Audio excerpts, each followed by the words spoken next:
Napoli fans around the world, welcome to Napoli Talk.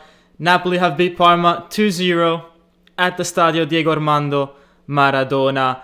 And that is an important win, guys. It's a win that means a lot to Gattuso, especially because it's a win that I think definitely keeps Gattuso in for another week. And I'm saying this because I think this is going to be a week-on-week type of thing. So Gattuso saves himself another week. Personally, I'm quite glad about that. I thought the team moving to a 4-3-3 today in the Serie A showed signs of being more compact in midfield and in defense. And I will go over Demme quite a lot in this video. His positioning in the midfield, how he covered spaces, how he man-marked, because I think he was key, especially in the first half when both teams had more energy. In the second half, both Demme and the teams in general kind of dipped. And so, there was a few more mistakes. The game was played at a slower tempo. But we did actually get the second goal eventually in the second half. It must be said, though, and we'll see this with the possession stats, that once again Napoli went ahead and were not able to control the game, keep the ball. Instead, they let Parma have the ball. Now, Parma, you guys have to notice or have to know that they are one of the teams that attack the least. They are in second to last place with teams that have shot on target or shot towards goal.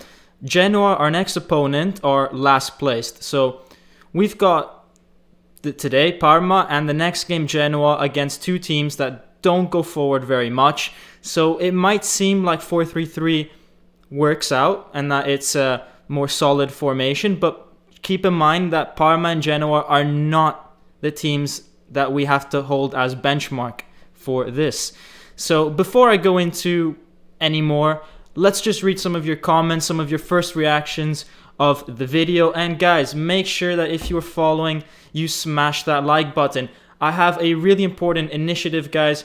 I want to start donating 1 cent for every like and subscriber on my videos. And at the end of every month, I'll publish how many people have liked my videos, how many people have subscribed, and I will donate this to charity. Now, the charity I want to pick, I haven't decided yet, guys, but I do want to make it regarding something in Naples, something regarding sport. So maybe if there's something, a charity that one of you guys knows, then definitely DM it to me and let's help donate. I was thinking if we can get some, donations to kids that, have some disability but like to play sports or football, I think that would be great for us to collectively get that money. And as I said, guys, everything will be super transparent.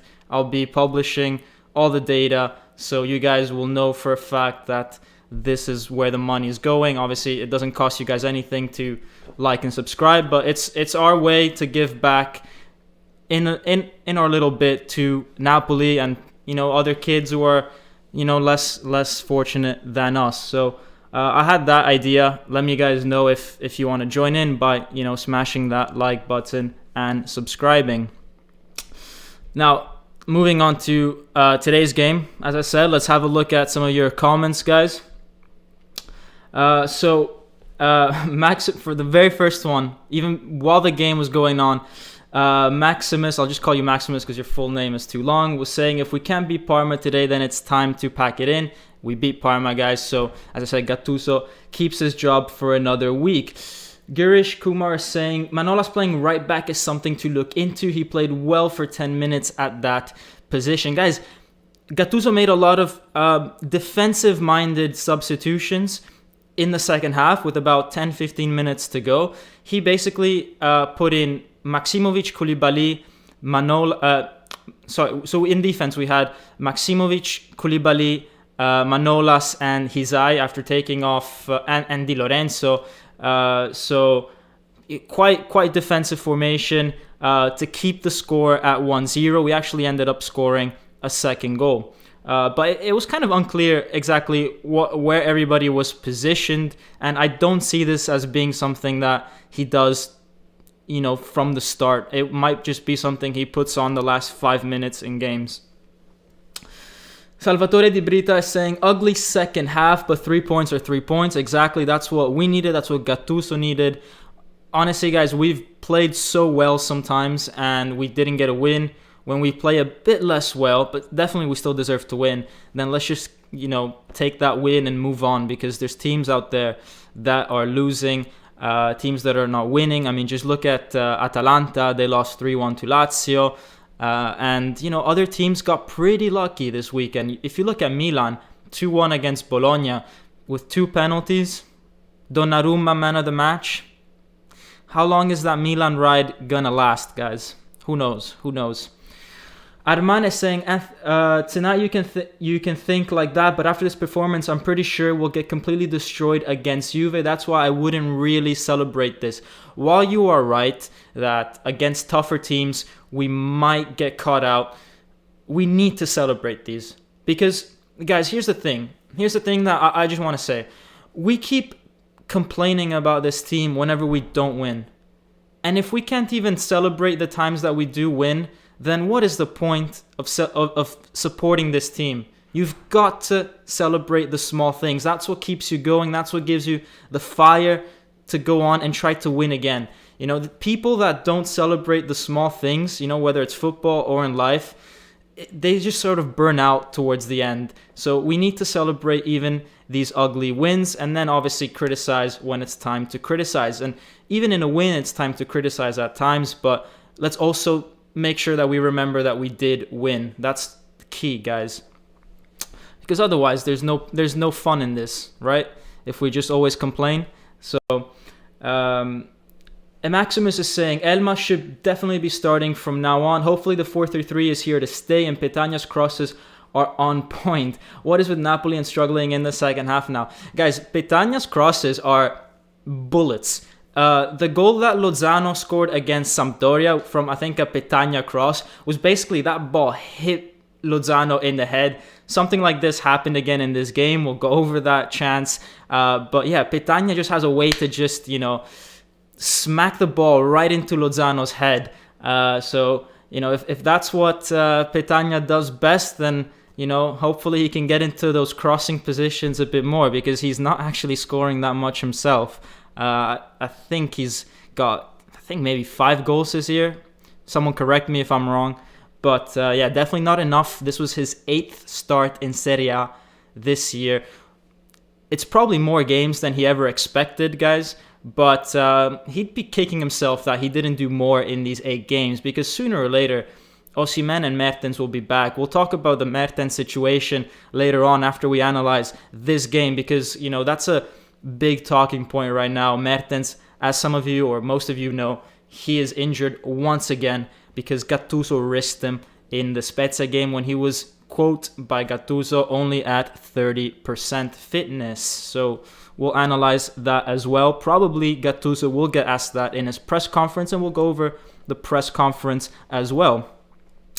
Vetsu Oji is saying, did we play amazing? No, we didn't, but we defended well, didn't give them much space. Exactly. Let's take the positives. Clean sheet, guys. Clean sheet. That is now, I think, 2 and 3 games. We've had the Fiorentina one. We've had this one. So in the Serie A, we're starting to build our confidence back with clean sheets. Obviously, it doesn't help that we couldn't keep it against Spezia in the Coppa Italia. But I think in that case, it was more that we switched off. But I think if we stay switched on, this team is capable of keeping clean sheets, just like how we were doing at the start of the year. Let's see who else. Adam Miller saying he's never felt so bad after a win. Guys, I've definitely felt worse if we consider Udinese. I don't think this game was too bad. We've played worse and we've won. We've also played much better and we lost. So, Napoli is a bit like this season. You never really know what you're going to get. But I think what Gattuso and what I wanted to see most was, are the players still in it? Are they still running after the ball? Are they still making good movement? Are they still tackling? Is their concentration still there for 90 minutes? And that is what I was focusing on. And I think there was a few players, especially Elmas and Demme, who were really on it today, and we'll analyze their performance quite in detail. Let's see. There's a lot of people commenting, guys. I'm sorry if I can't get all of your comments right now. There was one that from Visavius saying, first half was great. We could have created more, but I really like the fact that we were more patient and didn't get too frustrated like we usually do. That's a very good point. Second half was sloppy and left me disappointed. Once we take the lead, we must be better at forcing the opposition to open up space and exploiting that space. That is definitely the next step that Napoli need to take. That is how we handle when we score a goal, because right now we're not doing that very well. We score a goal and then we seem quite vulnerable, or we don't seem like we're necessarily going to get that second one. Whenever we do get that second goal, then it seems like the game can just suddenly open up for us, and we can get 6, 7, 8 goals at times, like we did against Fiorentina.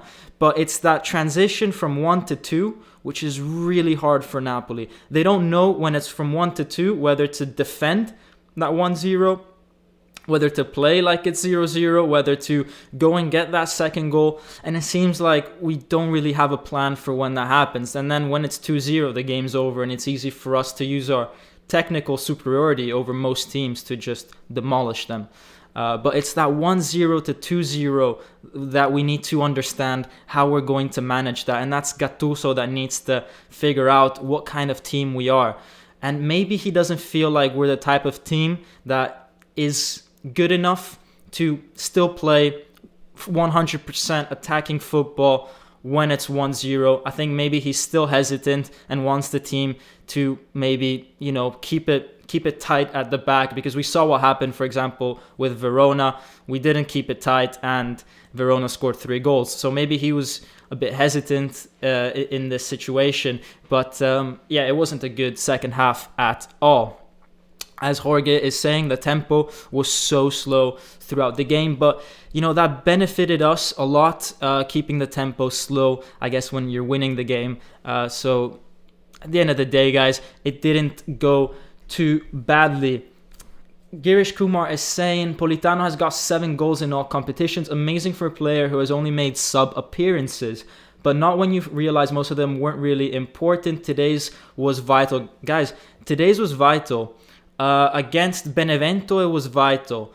Against Spezia, he scored the 3rd goal. We won 4-2. If he didn't score that goal, it could, and maybe Elmas's didn't happen later on, it might have been 2-2. So you know what I'm saying? Like, Politano's goals may seem not important, but it's not like he's not scored not important goals. I think it's been 50-50, and definitely he's been, it's unlucky for him. Because if Lozano wasn't performing as good as he is doing, and if Insigne wasn't the club's captain, definitely Politano would be getting more playtime, because he's done nothing wrong this year. He's maybe messed up 2 or 3 games, but so have most people. It's just that he's got the captain on one side and our best player this season on the other. So those flanks are pretty much occupied every single game by those players. And as Jesse Comitogiani is saying, Politano's goals are always pure bangers.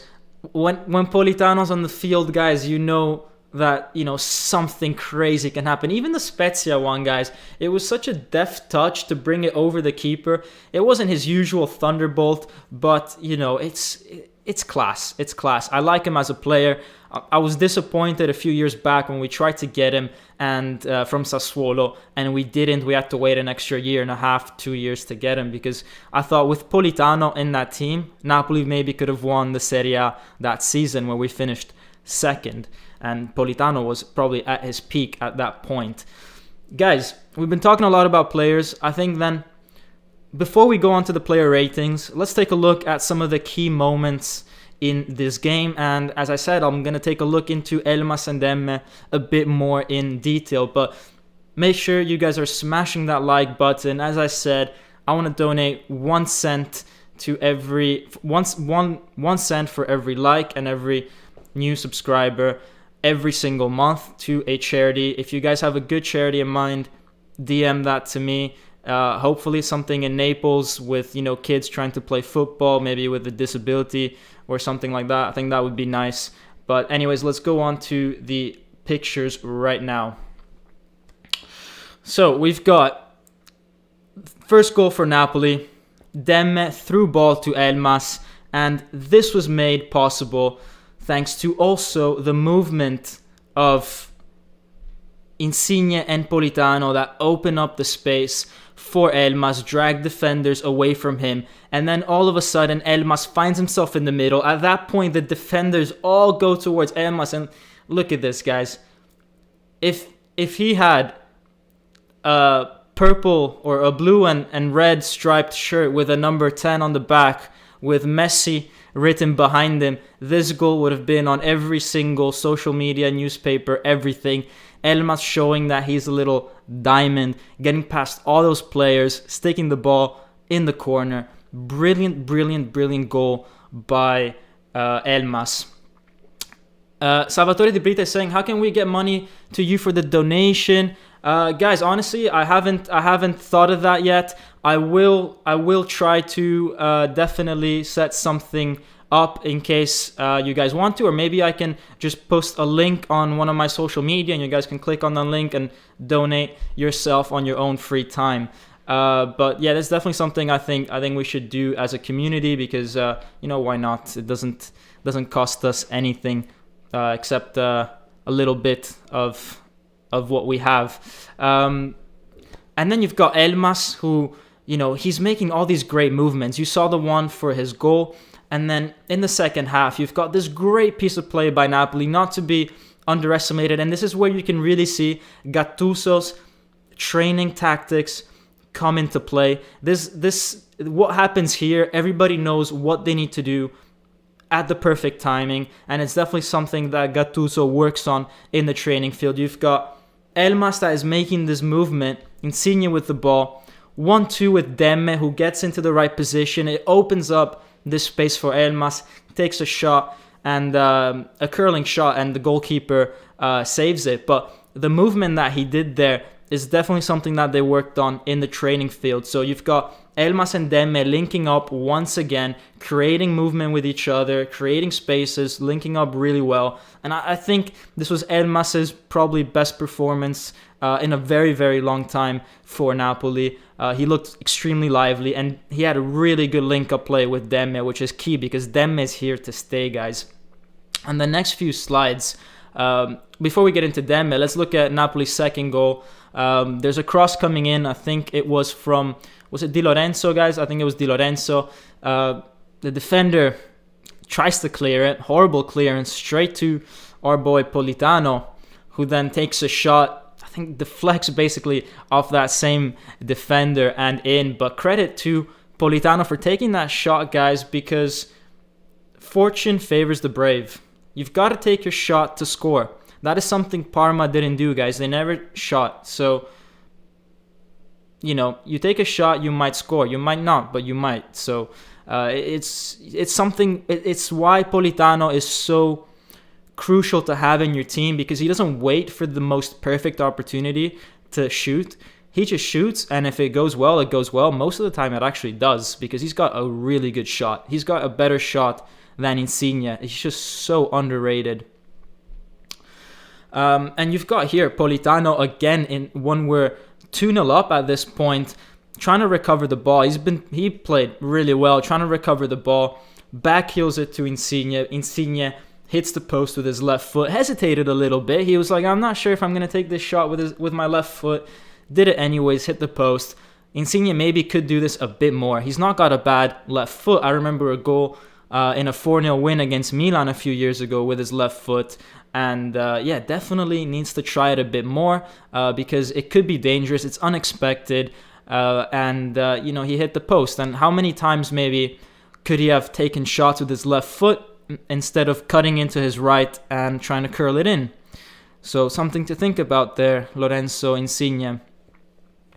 But I think what I want to do now is I want to focus my attention on Demme's game, especially in the first half, because this was crucial for Napoli keeping a clean sheet. So this is why Demme is here to stay, basically.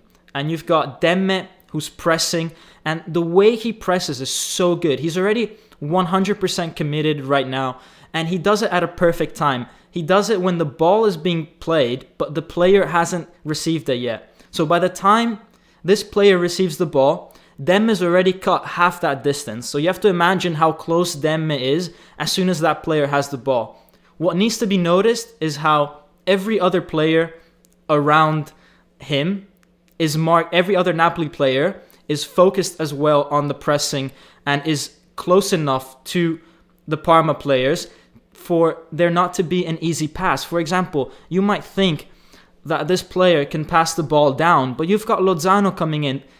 This player is not facing his own teammate, so he has to turn and pass. That takes time. By the time he does that, Demme is on him, and Demme realizes this. If this player was already halfway turned, if his body was open, so the great players, a Xavi, a Pirlo, their bodies would already be opened to pass the ball. But because this player has his body closed off, Demme knows that he's going to waste half a second turning the ball. And that half a second is what Demme needs to put his foot in. This player realizes that he can't pass it. He hasn't got the time because he's taking a look at Demme. He's thinking, I'm already screwed. I don't have time to open up my body. So he passes it back to the goalkeeper.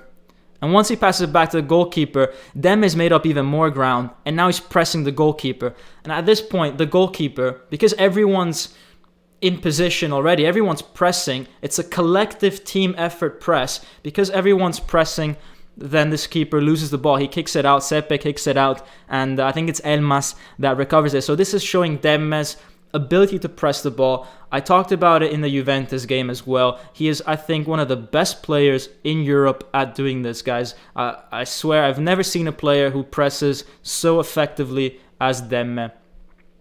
But what he really does also well is he's in the line of passage.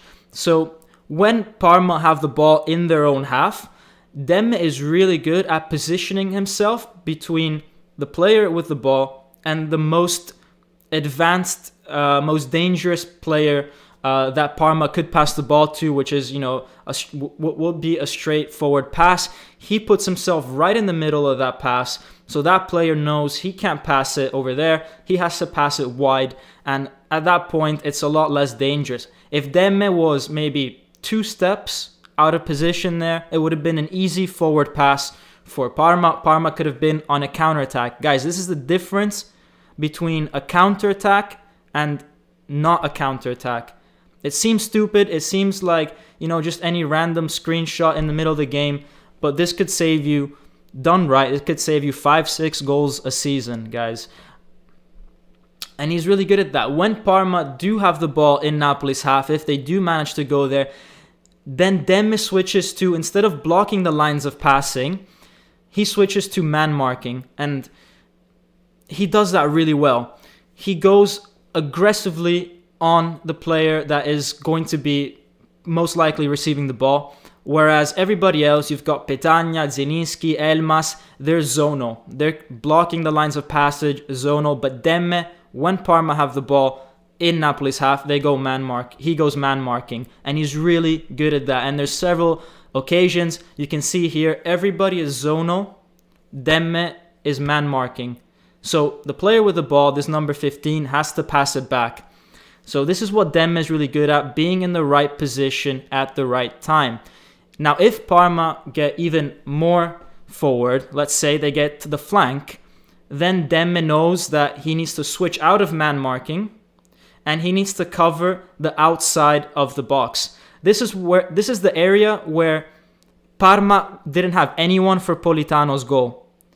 This is the difference between conceding the goal that Parma did and not conceding a goal. Because if this number 14 crosses it and Koulibaly gets a header and doesn't clear it far away enough, this ball is going to go to Demme. Without Demme, it could go to a Parma player. So it's extremely, extremely important that Demme is switched on, and he does this effectively really well. It gets unnoticed, but it's a lot of dirty work, guys. So, I'm just trying to show you guys how Demme positions himself in different parts of the game, and I think it's brilliant. He did have one mistake that could have led to a Parma goal, but in the second half, he really struggled. He's been playing every 3 games, came back from injury, the one that he hadn't with Torino, before Christmas, came back from injury. Maybe he's not fully fit. Maybe he can't handle it, for 90 minutes every 3 days. But, he seemed a bit off in the second half, but then he quickly recovered. And, you've got a situation here that he's basically right outside Parma's own box, and he draws in a foul. So, he's still running at the 90th minute, and credit to him, because he's just a fantastic player. Box to box, pressing. He's starting to score, assisting. He assisted Elmas's goal today. A beautiful, beautiful display by them, and he's so important. He's our best midfielder by far, the most underrated performance you'll probably see in Serie A this weekend, guys. Seriously, the most underrated performance. And now there's other players that played really well. Lozano played really well. He is also someone that makes extremely good movement, just like Elmas. You've got a situation here where he reads the game extremely well. You've got Elmas and Insigne darting forward. So Lozano knows that he's got to go backwards to free himself, and he does that. And Petagna just shoots the ball on his, on Lozano, and Lozano on the volley hits it wide. This should have been maybe 2-0 Napoli in the first half, but unfortunately Lozano missed. But guys, this is the image that I want to finish this little slideshow with, because this is the image that confirms that the team is with Gattuso. This is after Napoli's second goal with Politano. The team went straight to Gattuso, and not just the team, guys. Politano went straight to Gattuso. So someone who's playing on the bench, it's really important, guys. It's someone who started off on the bench, goes to Gattuso. So there's no tension between coach and players. There's no one complaining, not getting enough game time. The team is with Gattuso. That's a strong, strong message to De Laurentiis, and definitely this win keeps him on for another week, maybe 2 weeks, because after this it's quite indicative. It must be said, though, the same thing we saw with Ancelotti, with Insigne scoring against Salzburg. Then as we know, Ancelotti, he got sacked. So who knows? It's football, right? It's football. But let's go back to some of your comments, guys, because I was rambling a lot. Let's hear what you guys have to say. This show is about you guys as well. So let me just scroll up a bit in your comments and find something. Fabrizio is saying, very difficult match. We were tired, but we won. Gattuso complained about De Laurentiis' behavior. What do you think? Okay, we are going to go and listen to Gattuso in about 2-3 minutes after I read some of your comments, and then I will answer that question. But definitely stick around for 2 minutes, because we will read everything that Gattuso and the players said after the game. Hazuka is saying, Gattuso and De Laurentiis will be a big thing because you don't criticize your boss in an interview. The thing that Gattuso said will cost him his job, probably. Guys, I've been doing this live. I don't know what Gattuso said, and now I think, that's 2 comments in a row. He's saying, I didn't watch the interview myself, but my dad told me about it, and I think he won't lie to me. Okay, I hope your dad isn't lying to you. I trust you and your dad. Let's go take a look at what Gattuso is saying, everyone. Okay, wow. This is intense. I'm gonna do this live with you guys. It's gonna be juicy. Make sure you smash that like button and subscribe if you haven't. Thank you for everyone that's doing it. A reminder that 1 like and 1 subscribe equals 1 cent to charity. So, and obviously everything will be published monthly, so you guys know for sure that that's happening. I'm not just asking for your likes for no reason. So let's go read Gattuso. Oof. There's two things he said. One is an interview with Sky, and one is an interview in his press conference. So let's go read what Gattuso has to say to Sky Sports. Okay? I'm stressing out just by thinking about this. I wonder what he said, guys. It seems pretty big. So Gattuso says, I didn't have any doubts that today would have been a positive performance. if I had the perception that the squad didn't follow me, and then it would have been better for me to just stay home. In this situation, everything can change. If you have any common sense, or good sense is the word he used in Italian, you go to the club and you make it aware that that's what you want to do. Against Parma, I had a team that was very technical. That it's always difficult to play against, because they always come and press you. We smelled the dangers of the game quite well. We knew how to suffer.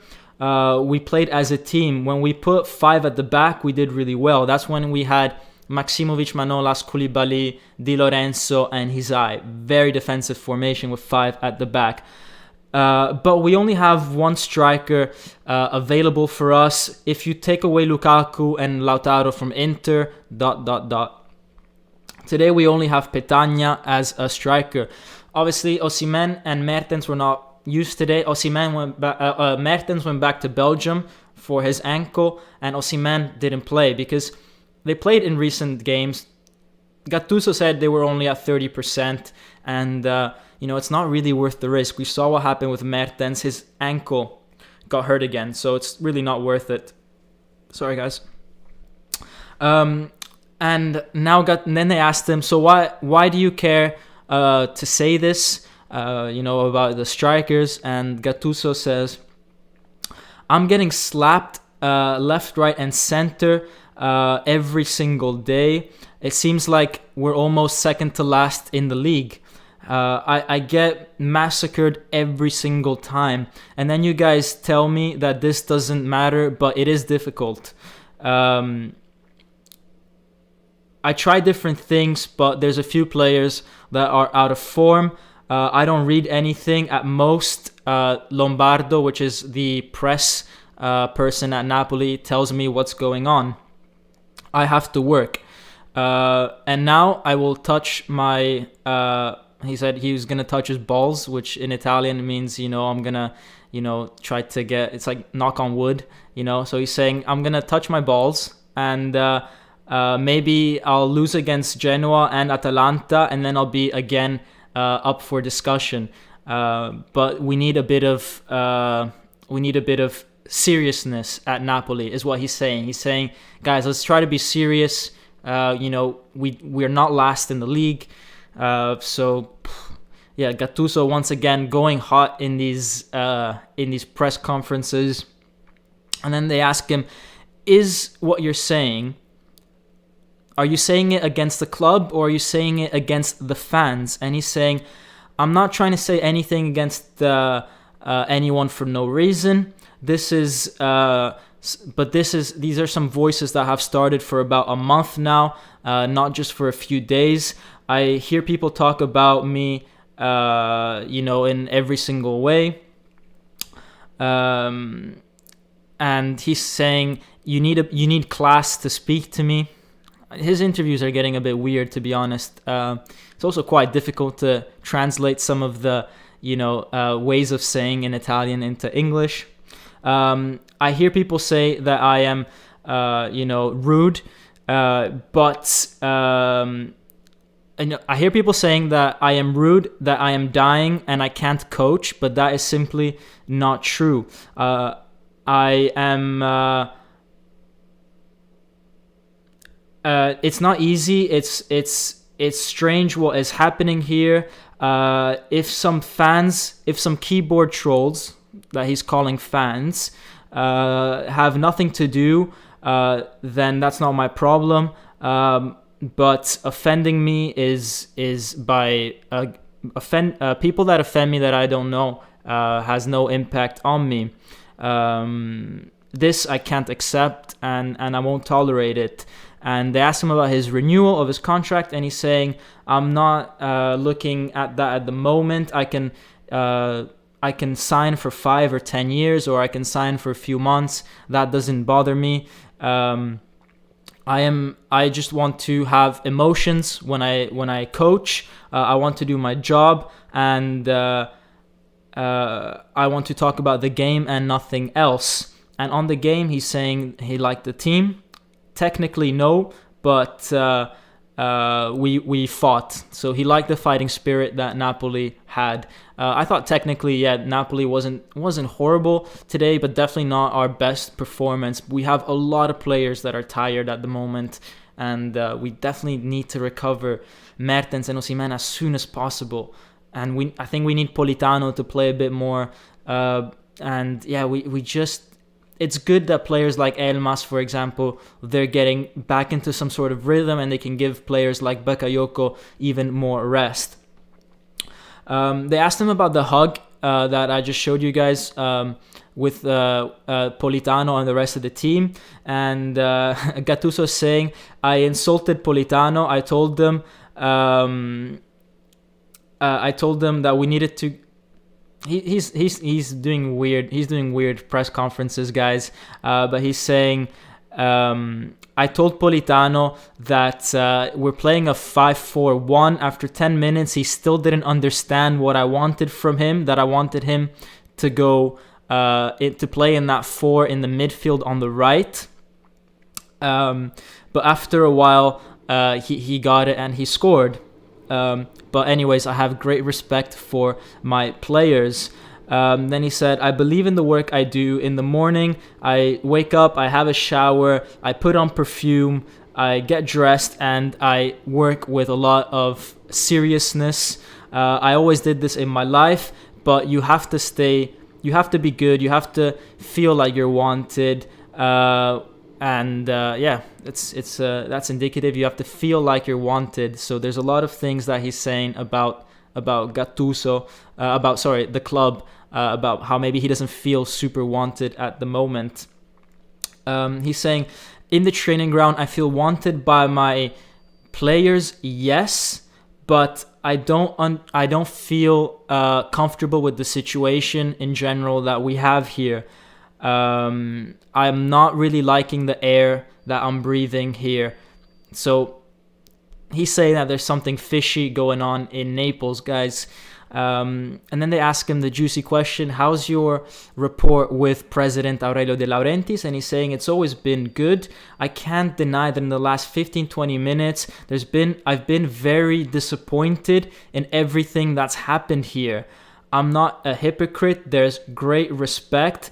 He never made me miss anything. I'm one of his employees. I asked for Bakayoko and he gave it to me. I have great respect.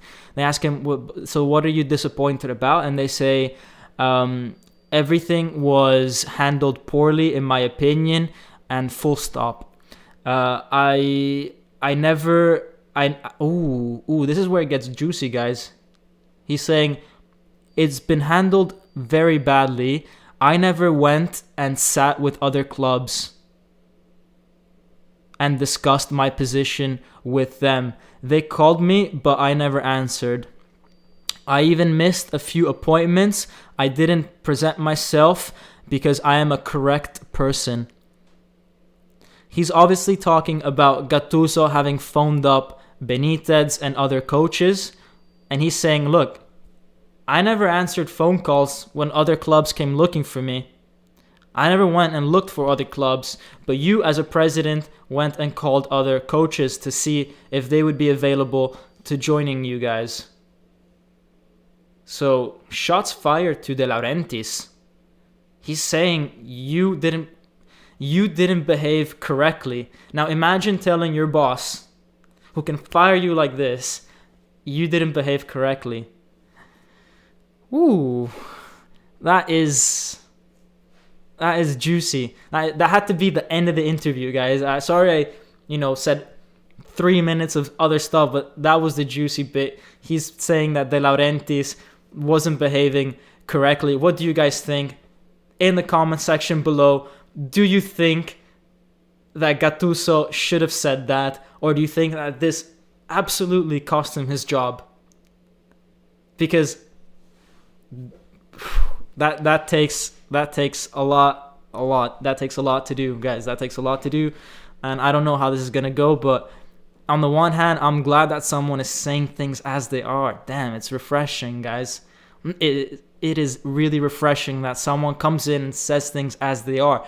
But it must be said, guys, it's not that bad. I mean, everyone has a right to look around, and De Laurentiis didn't make any decision yet, but he needs to protect the club. If Gattuso were to have lost against Parma, lost against Genoa, he needed to already have a replacement in mind. Because you can't at that point be like, okay, now I'm going to start looking, and then another 3 months go by. You need to have always a replacement in the back of your pocket, guys. It's a business. It's a very short business. A season is only 19 games left. If you mess up 2 games, you don't have a lot to recover. So you need a backup. So I don't really blame De Laurentiis. Maybe what he should have done is he should have been more open in defending Gattuso while he was making those phone calls, which is a bit hypocrite, but for sure he needs to look into the best interest of the club. And there could have been a time when Gattuso would have been like, you know what, I'm leaving. And what, De Laurentiis was just going to have no one coach in the meantime? No, you always need a backup, and every club has a backup. Every club. I've never seen a club go, a week without a coach. It's just not how it happens. But let's see what you guys are saying in the comments with regards to that. Let's see. Let me update the chat. So you guys are saying, damn, is entertaining. Gattuso is politically correct. Someone's even saying he's politically correct. What did you want him to say? Did you want him to, swear at De Laurentiis on national TV? That would have been a bit much. That's a bit too much. That it goes from being brave to being just a straight up idiot if you do that.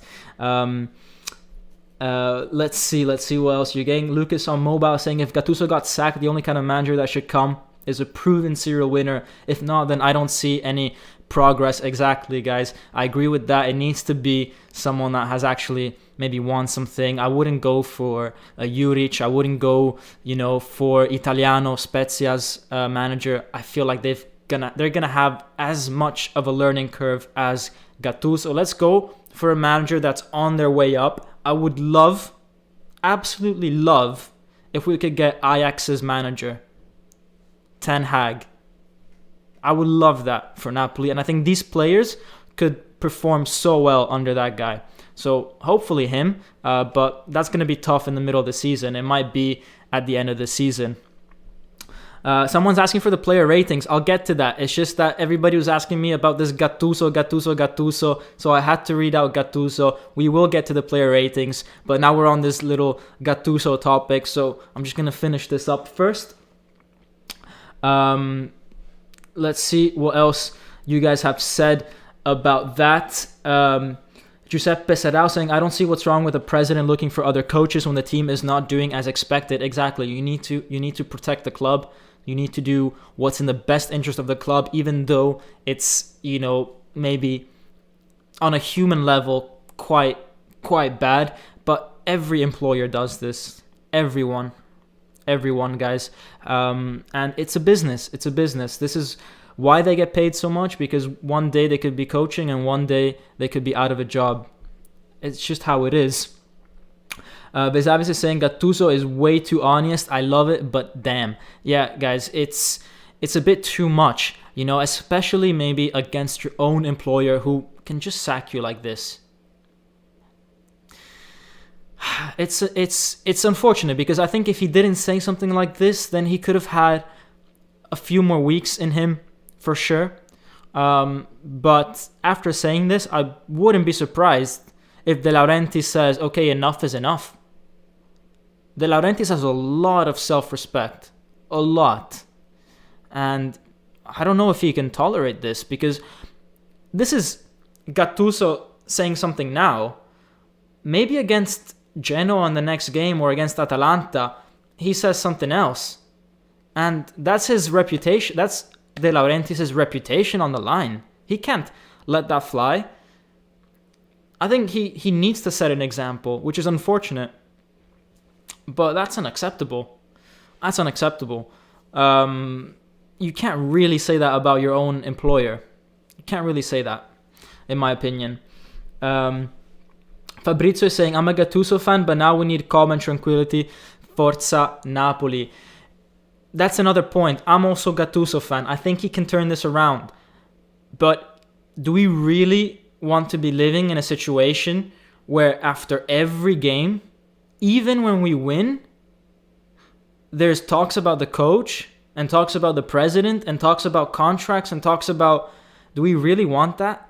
Is that the environment that a team should be breathing every single day?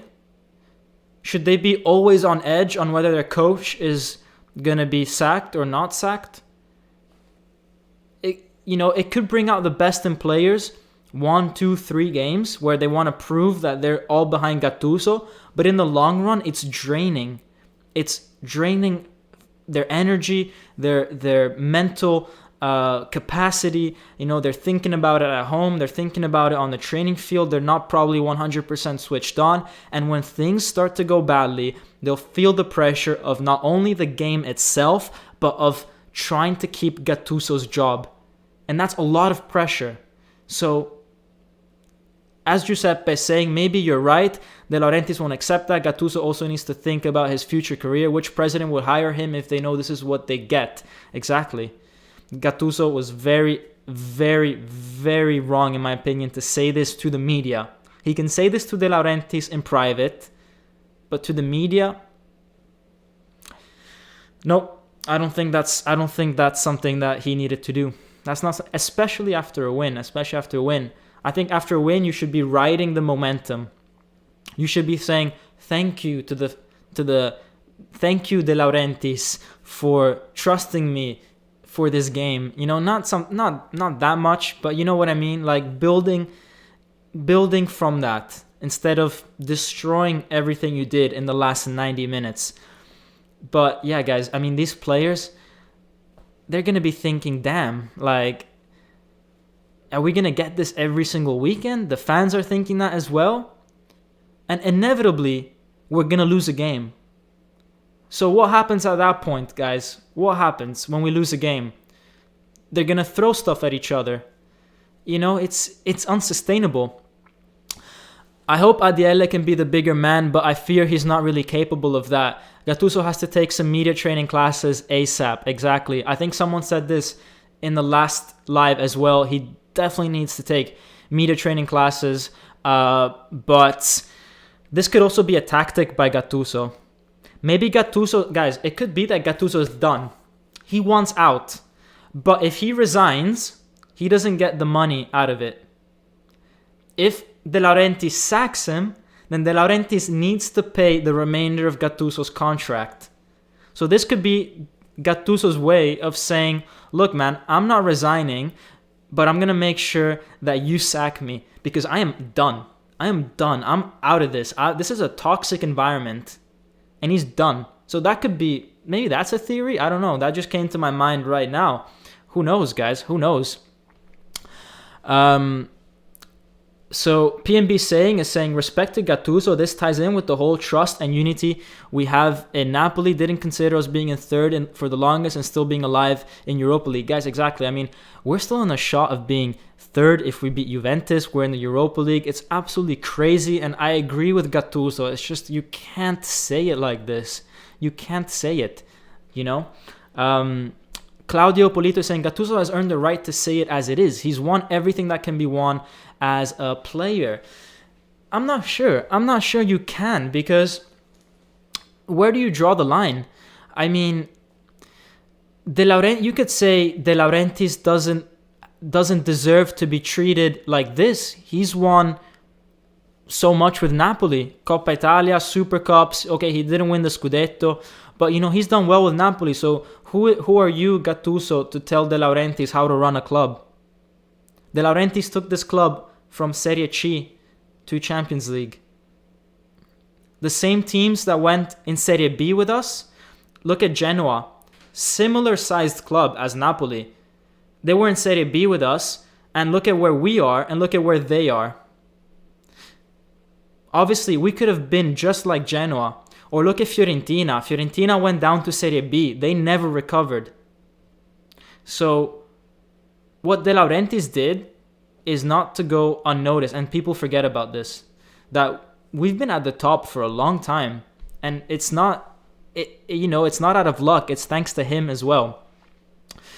Vizav is saying, I don't think Gattuso is the subtle political type. My theory is that he just says what's on his mind. So you don't think that he's playing these games about, oh, I'm not going to resign, but you need to fire me because I want out. Vetsu Oji is saying, Adiele was in the wrong for calling managers because it was too early to do that, but saying it publicly was wrong. I agree, maybe it was a bit early. I agree. But it depends also what kind of phone call. Because if it's just a phone call where you are saying, hey, look, I've got a situation. I still have trust in my manager. You should know. I want to keep him. I want to use, someone's saying GME to the moon. Guys, GME to the moon. I'm part of that movement. I put in like 50 pounds into GME. I really hope that doesn't go bust. Anyways, back to football. But guys, as Vetsu Oji is saying, maybe it was bad for De Laurentiis to do that, but if you have to, if you might be losing the plot as a club, because there were voices like that, then don't you want to have a preliminary phone call with managers just to get a feel, like, are you looking for a job? Are you not looking for a job? What would more or less be your salary? What would more or less be your formation? But it's not like Gattuso called someone and said, here's the contract. It's not that bad. It's not like he has someone ready. I think it was just a phone call to see, hey, what do you think about Napoli? Would you be interested? It's a bit like when people are looking for new jobs. They can maybe send their CVs here and there. That doesn't mean they're 100% committed to leaving. So it's sort of similar in that sort of way. We are leading and saying, maybe I hate Adiele, but you're right, he did a good job taking care of Napoli. Yeah, some guys, we've been at the top for 10 years now. The only other club that's done that is Juve. Roma have been up and down a lot. Maybe Roma have been similar to us. Lazio up and down. Inter Milan, they went through so many years of being nothing, and we're talking about Inter Milan. Fiorentina, Genoa, they went to Serie B, they never really recovered. They had some years in the 4th, 6th spot, and then they went down again. So, we're the only team that has really been consistently there apart from Juventus. Vetsu Oji, replying to me, is saying, any type of call is wrong just because you are showing that you don't fully trust the manager. That's valid. That's valid. But let me ask you a question. If Gattuso had resigned, or if we had lost against Parma, if we had lost against Spezia, don't you feel that you would have needed to make the decision to fire him if we had lost them? And if you did make that decision, don't you need something already in place? Because games are coming every 3 days. You don't have the summer to think about it. So, but personally, I'm trying to see both sides. Personally, I think it's too early. I think maybe it's something that he should have considered if we lost to Spezia. Because we didn't lose to Spezia, then it's right that, he shouldn't have done it. So, Vetsu, I'm with you on this one. It was too early. I agree with you. I'm just saying both sides there. Gradish Kumar saying, I feel we are kind of building a bad pattern with these winter drama sessions where managers are getting sacked. That's the other issue, guys. We sacked Ancelotti last winter. We don't want to be a club that sacks every single year. We don't have any continuity. And a lot of players, guys, have actually signed their renewals in the last few months. I'm thinking Zielinski, I'm thinking Mertens, I'm thinking Mario Rui. A lot of players have signed renewals thinking that Gattuso was going to stay. A lot of players came into the club thinking Gattuso was going to stay. Demme, Osimhen, Bakayoko. And there's a lot of players that haven't yet signed because they don't know if Gattuso is going to stay or not. So that's Maximovic, that's Hizai.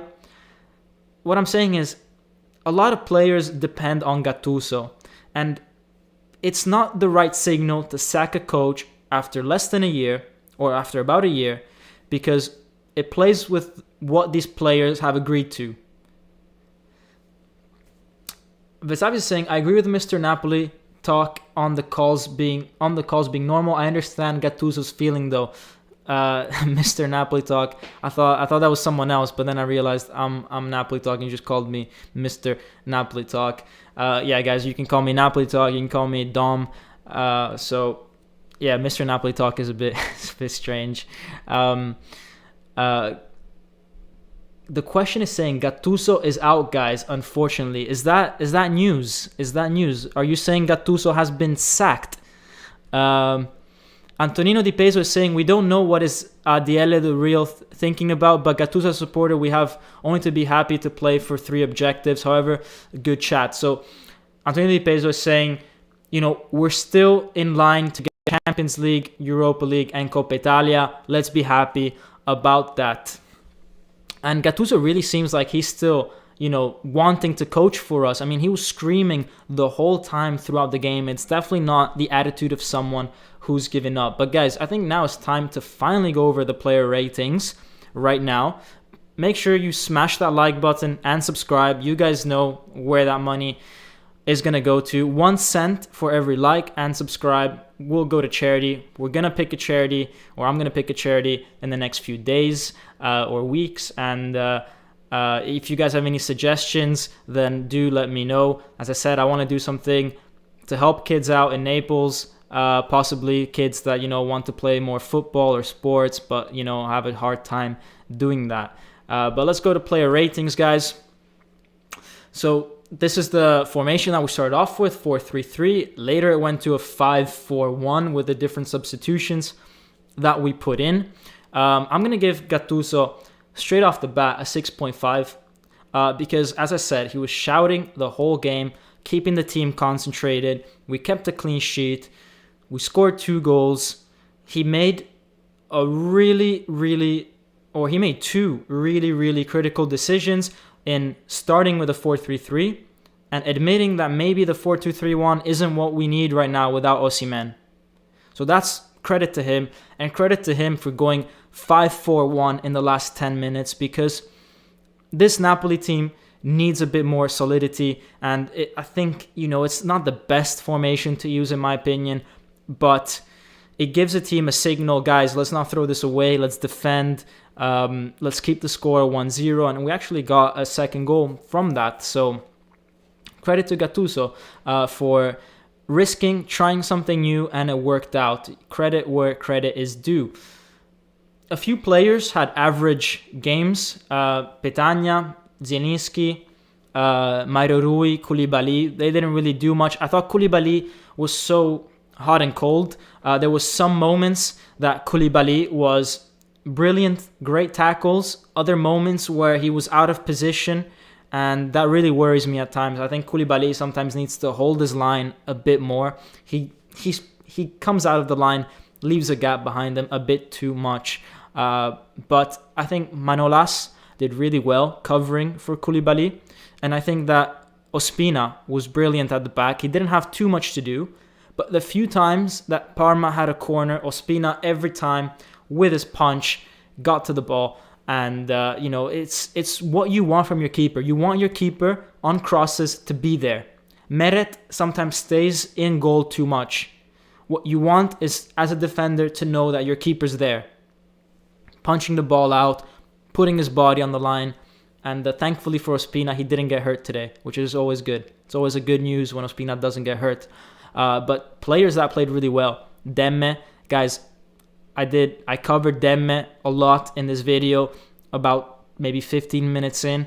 So go check that out if you came in late. Elmas, 7.5. Got the first goal. Brilliant first goal. And throughout the game was also defending really well alongside Demme. Linked up with him. Created a few more other chances. So I thought that, those two in midfield were great. And it's really good that they had a good game, because Zielinski didn't, and usually we expect so much from Zielinski, and this time Demme and Elmas stepped it up, and that's what we want from this Napoli team. We don't expect everybody to play well, but we expect that when someone plays a bit less, they play a bit more.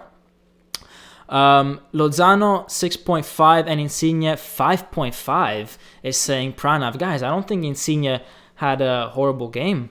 And Lozano, I thought he was really good, guys. I thought Lozano, he was crucial in defense. So there was a point in the first half that he went and stopped a Gervinho counterattack all the way on the other side. So crucial coming back. I just rate Lozano so highly. I think definitely him, Demme, and Elmas had such a good half. Unlucky not to score one of the goals that we covered in the screenshots that I took throughout the game. So that's our starters. And then Politano 6.5 came on. He was lively, scored the goal, gave a back heel pass to Insigne that Insigne hit the post from. But that back heel pass, he got it for himself. Like the ball, he went and grabbed it out of the defender. So really good play from Politano, always lively. And as I said, unlucky not to be starting games. Bakayoko 6, maybe he wasn't so good. I was thinking 5.5 to give him because he literally had 3 touches of the ball, and one of them he did a big mistake. But I thought that's a bit harsh. You winning 2-0 didn't lead to anything that big, so I thought 6. I didn't want to punish him too much. Pranav is saying, well, Insigne wasted too many chances and took too many shots for no reason. I thought he was really good defensively, though, and for Elmas's goal, he contributed to opening up the space really well for Elmas. His movement was really good for that, and maybe 6.5 is a bit much. Maybe a 6. Maybe we can meet in the middle over there. Then you've got Hizai 6. I thought he was, standard as always, Hizai. But he had that one chance at the very end. I think maybe I took a picture of that. Let me see if I took a picture. Yes, I did. I took a picture of that. Hizai coming in with a run, almost scoring, but the gods of football were against that, and the Parma keeper Sepe got to the ball first. But Hizai coming in quite nicely into the game, trying to get that third goal. That's kind of what you want, and Maximovic didn't really see much of the ball. Giuseppe said, I was saying, I remember last time I commented that Elmas needs more playing time. He has good skills and attitude. He'll grow and improve a lot. That's true. I was saying that as well. Now that Elmas is playing a bit more, he's getting into a rhythm. 2 goals in 2 consecutive games. Finally, it could be time for Elmas to explode. What we need is that he needs to play a bit more. This is a signal for Gattuso, play Elmas, because Bakayoko is still asleep, guys. He's been sleeping for a month now. As I said, I was generous to Bakayoko with a 6 over there. Edgewise is saying, Fabian would actually be good in this formation, I think. He's better in that actual center mid role than a defensive mid. Yeah, Fabian would be better in a 4-3-3. I don't see him at the moment taking Elmas, Demme, or Zielinski's position. Out of the 3, probably Zielinski. But just because Zielinski needs a bit of a rest. So, Zielinski's been playing every single game pretty much. I would rest him maybe against Genoa, because then we've got Atalanta in the Serie A. We've got Atalanta in the Coppa Italia. We've got Juventus. We've got Europa League. So, Gattuso, if you watch Napoli Talk, and I'm sure you do, because you take some of my advice actually, if you're watching Napoli Talk, go rest Zielinski against Genoa, please. And let's put Bakayoko in that, and let's see how it goes. But if we're going to rest Zielinski any game, it's got to be Genoa, guys, because the rest are just too important, and we need Zielinski to be at 100% for those games, because he could be the game changer. That's the only reason, and I already know that Bakayoko is going to probably play badly because he's just physically unfit at the moment. Guys, let's go to the stats and how Napoli played, because we haven't talked about that a lot. There's been a lot of talk in this post-match about Gattuso that we haven't done what we usually do. So, 2-0 for Napoli. Goals on 32nd and 82nd minute, Elmas and Politano. Team stats, guys, 10 shots on target, 10 shots and 3 on target for Napoli. But again, just like against Spezia and like against Verona, look at the possession in favor of the other team. This is the worrying part for me. Napoli scoring and then not controlling the game.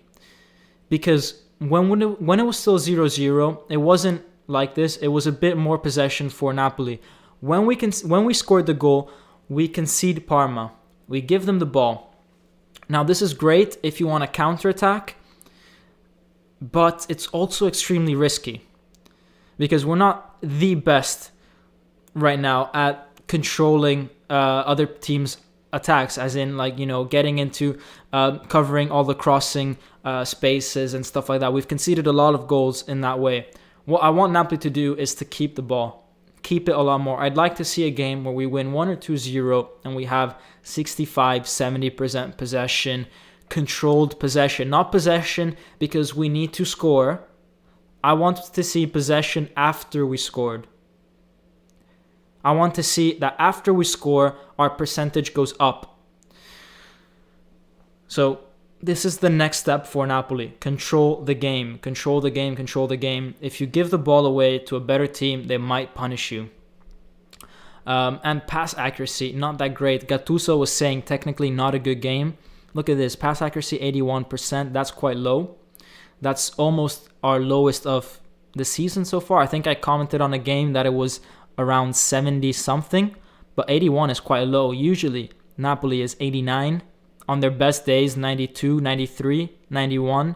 So 81 is quite bad. It means it's been a scrappy game, not a lot of passing. But it does mean that at least the few times that they try to pass, it was trying to be vertical.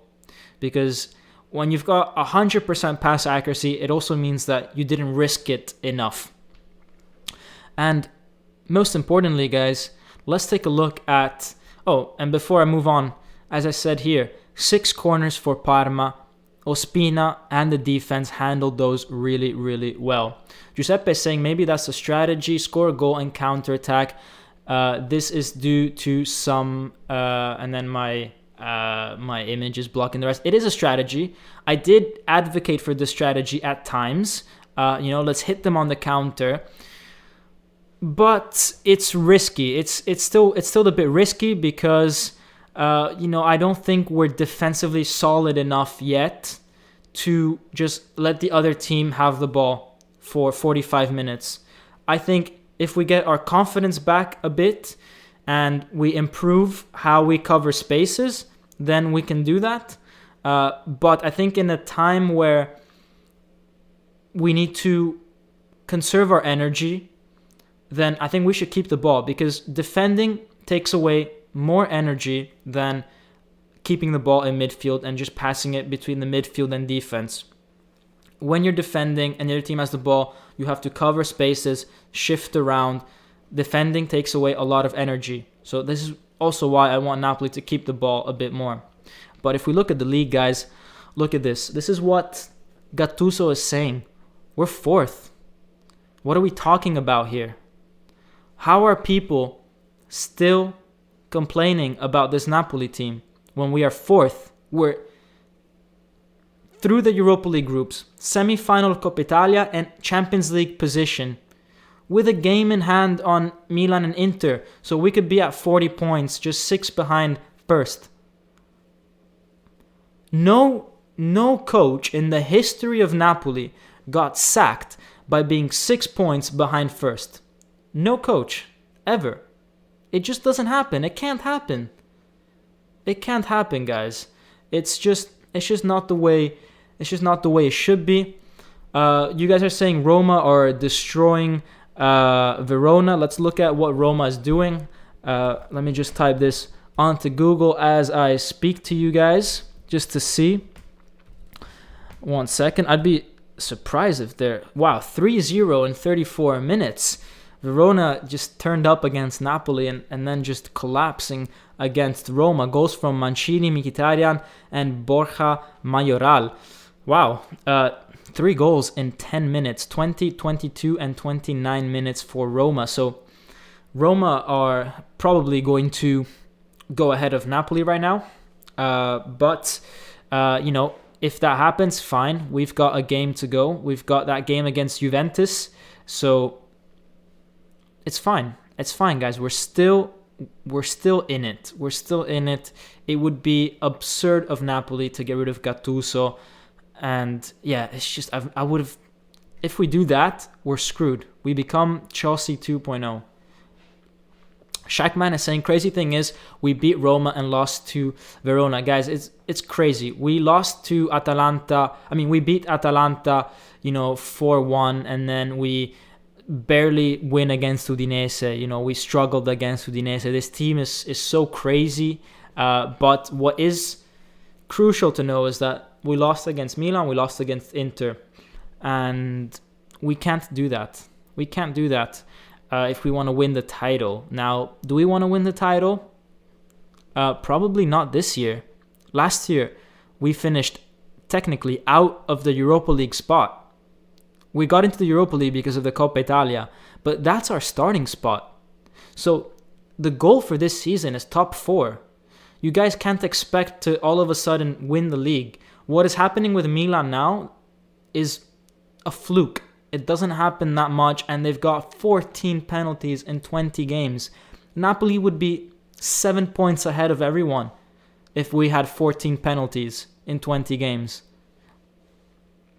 I mean, just take a look at some of the highlights that Milan had against Benevento, against Bologna, even against us. No way they should have won those games. At most, they should have tied. Giuseppe is saying, still thinking about this game against Juve. We should have played it in October when we were not as strong. When they were not as strong, 100%. This game in October would have been Napoli 3-4-0. We would have won just like we won against Atalanta. It's unfortunate, but I think I have confidence that we're going to play at least better than we did in the Super Cup. I'm not going to say more. I'm going to shut up. I'm not going to say any more about what I think about that game, but I have a bit more confidence than what I did in the Super Cup. Now, I do think, hear me out, Lozano striker against Juventus. What do you guys think? Lozano striker, Politano on the right, Insigne on the left, 4-3-3 with Zielinski, Demme, Elmas in the middle. What do you guys think? Lucas is saying, how dare you say that about my Milan? Guys, it's just facts. I'm just saying facts. 14-20. I am part-time Napoli fan because of Gattuso, and Mr. Napoli Talk just said that. Guys, I mean, I'm not saying that they're a bad team. I'm saying if we had 14 penalties, we would be above Milan, but Milan would be second at that point. So, it's still a good team, guys. Still a good team. Lozano played striker against Juve last year during our 3-0 almost comeback. He did well. And I think, guys, Petagna, he's not making the difference against any team. We've played every single team. Every single team, guys. And not once has he actually made a difference. Literally, players are not even marking Petagna anymore. What are we talking about here? How can we play Petagna against Juventus? Petagna is literally just someone that we put in right now to stop, as just like, okay, we need an 11th guy up top. But Gattuso said it himself in his interview. He's saying, take away Lautaro Martinez and Lukaku from Inter, what do you get? He's saying, take away, because we don't have Mertens and we don't have Osimhen.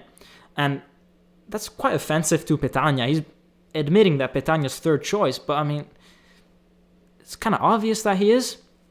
And a lot of you, Michele is saying, shouldn't Osimhen be ready for Juve? I don't know. Gattuso against Spezia said he was at 30%, and today didn't even play. So I have no idea. No idea about Osimhen. It's something strange is happening with that. And I know some of you might be thinking, oh no, Lozano, striker, that's what happened with Ancelotti. It didn't go so well. Guys, Lozano was playing right wing and left wing at times with Ancelotti too, and nowhere near as good as he is this year. You could have played Lozano in his most favorite position ever last year, and he would have been bad, because Lozano was bad last year. But Lozano this year, put him in goal, and he's going to put in a shift. Put him striker, he's going to do well. Put him right wing, left wing, midfield, center back, right back. Put him on the bench, he's going to be the best coming off the bench. Put him in the stands, he's going to be the guy that claps the loudest. Lozano is just going to do everything well this year. Everything. So I would rather have him striker, stretching that old Juve defense, giving them problems, and Politano on the right. Now, this means that we don't really have anyone coming off the bench that could help if Osimhen is not fit. But I do think that maybe Osimhen could come in off the bench against Juventus, and if needed, Petagna could.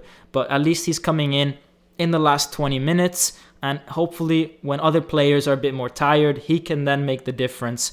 But Petagna fresh against Chiellini, against Bonucci, no way, never. It's suicide.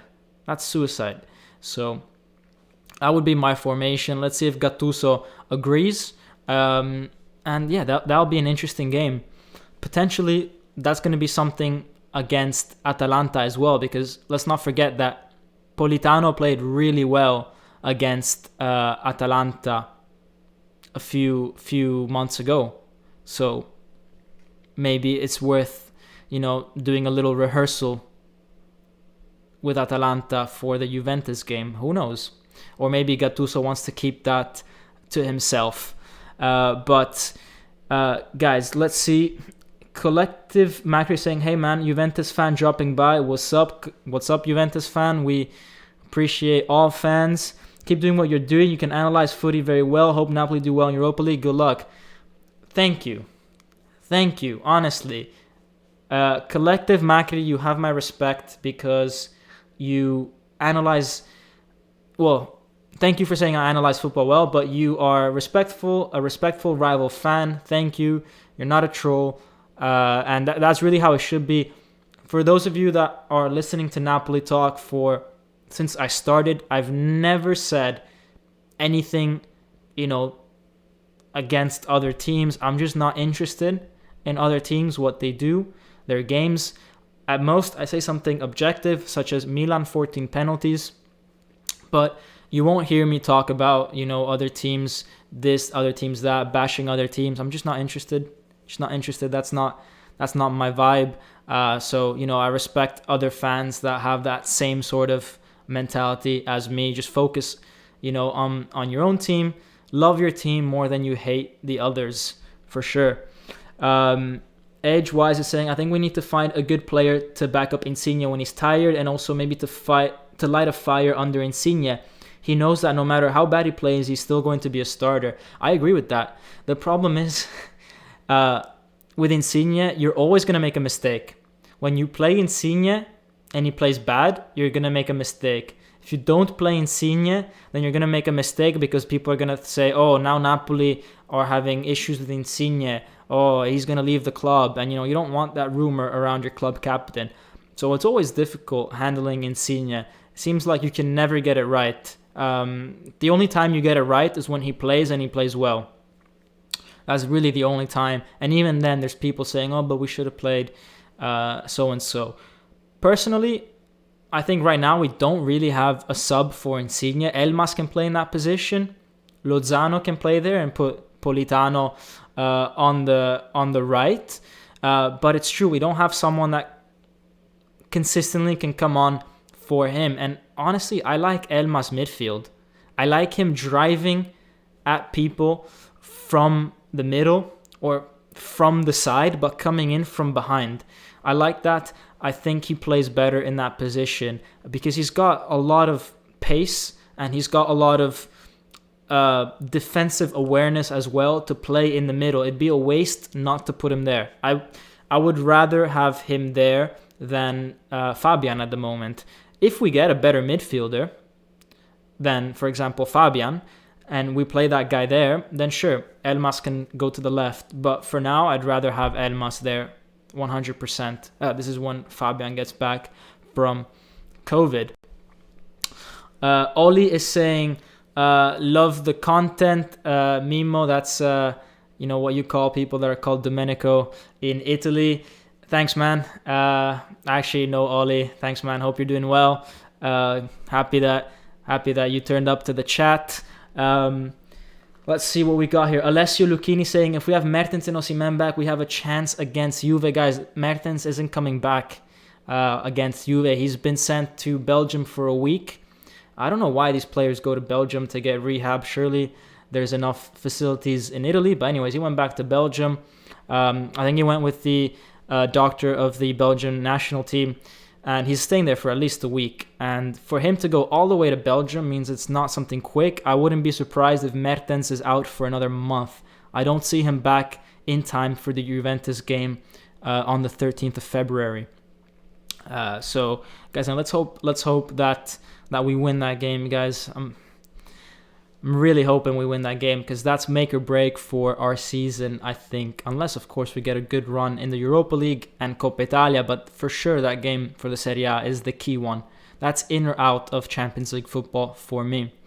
Adam Miller is saying, even if Osimhen is ready to play Juve, he needs more time to get up to speed again. He has missed a lot of time and he is new to the team. I'd rather not gamble versus Juve. That's a fair point. I mean, I wouldn't put him as a starter. I would definitely put him coming off the bench because I don't think he's got the match fitness and I wouldn't risk him. I'd rather Lozano up top, Politano on the right, and Osimhen coming in and replacing one of them. And one of them, if he's replacing, let's say, Politano, shift Lozano back to the right, play Osimhen up front.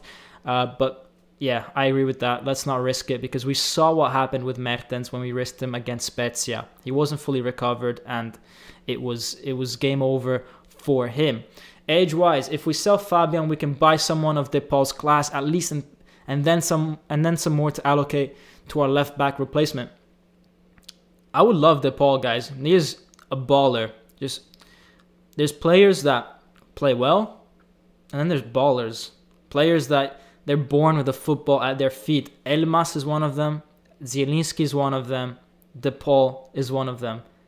And this guy deserves Champions League football. He does not deserve to play for Udinese. It is a shame, and it breaks my heart that he's playing for Udinese. Nothing against Udinese, but he needs to be at the Champions League level. So, for sure, I would go for De Paul. Put De Paul in midfield, sell Fabian, and then Elmas can be the replacement for Insigne. And I think as Insigne gets older, Elmas is going to gradually take his spot there. Dino Bone is saying, why didn't Osimhen play in the second half? Simply because Gattuso said he was at 30% against Spezia. We saw what happened with Mertens when we risked him, we made him play. Maybe he shouldn't have, he wasn't ready yet. And he doesn't want that same thing to happen to Osimhen. We didn't need to play him. We were winning the game. There was no need for Osimhen to come on. So let's give him another few days to recover. And hopefully he'll be able to come on as soon as possible. Giuseppe saying, against Juve, it would be good if we had good replacement on the bench like Osimhen, Fabian, Bakayoko, Petagna. That could come in on later game and give us great support. Yeah, guys, Fabian could come back. I think he should come back. When did he get COVID, guys? Did he get it 2 weeks ago? 3 weeks ago? Usually, after about 21 days, they seem to recover if they didn't catch it too bad, which I don't think he did. So, hopefully... We are Ludin saying, honestly, I like your channel more than Napoli official fans club at my country, Dom. Too many toxic people and bashing other clubs. I'm not that kind of person. Exactly, man. I mean, I don't do that here. That's not my vibe. That's not my energy. I honestly think people that bash other clubs are a bit childish. Just focus on your club. Analyze your club. Love your club. Everyone else, I just leave them somewhere else. They don't interest me. They don't faze me. It's not what I'm interested in. But I do have a question for you guys. Would you like me to cover more topics about other teams, whether that's Serie A, whether that's Premier League, La Liga, anything? Because I watch a bit of football, not just Napoli. So if you want my opinion about what's going on, for example, if there's a big news out there, like the whole Messi situation with his contract, should I make videos about it? Obviously, I do want the channel to at least be 90% Napoli, but let me know if you guys do want to have some content about other stuff as well.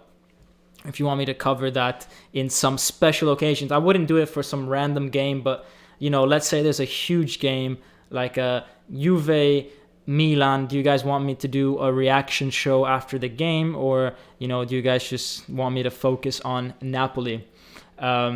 So guys, yeah, let me know in the comments as well. Rico is saying no, I just want Napoli. I wouldn't mind, but be careful not to burn out. That's another thing, guys.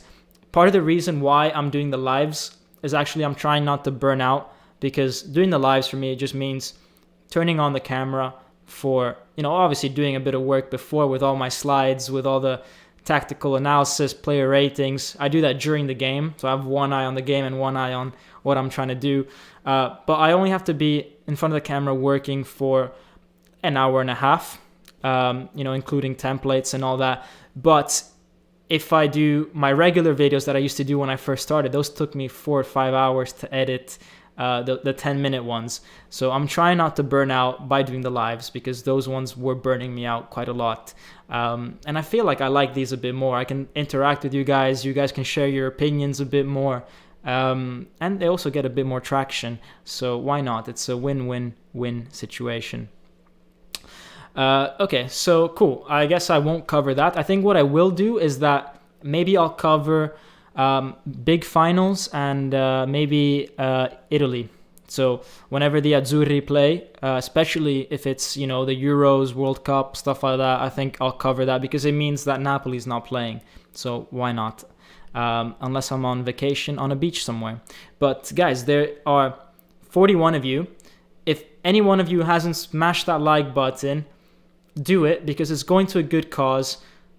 1 like and 1 subscribe is going to go to charity. We're going to pick a charity in the coming days, in the coming weeks. As I said, hopefully something in Naples to help kids out that want to play football, something like that. I think it'd be a good cause.